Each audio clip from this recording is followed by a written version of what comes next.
हरियाणा की हर अपडेट के लिए बेल आइकन दबाएं और सब्सक्राइब करें STV हरियाणा न्यूज।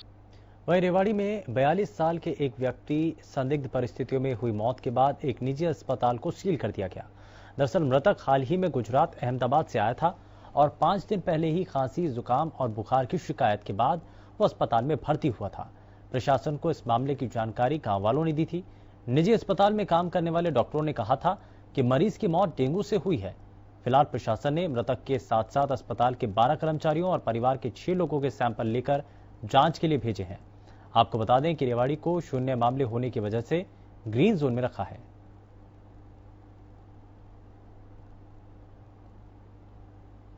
ये जो मथुरा हॉस्पिटल में एक्सपायर हुआ है बंदा, उसका नाम था विजय और वो मोहम्मदपुर का रहने वाला था, जिला Rewari.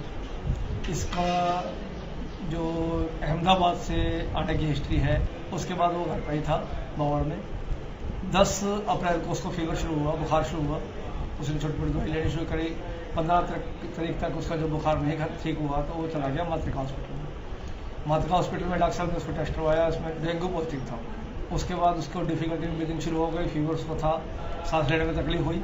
In the mean time क्या हुआ कि उस दिन वो टेस्ट करवाना था डॉक्टर साहब ने, तो उससे पहले ही वो बंदा एक्सपायर। उसके बाद डेड बॉडी लेके हमने अपने कब्जे में ली, उसके सैंपलिंग कर लिए गए।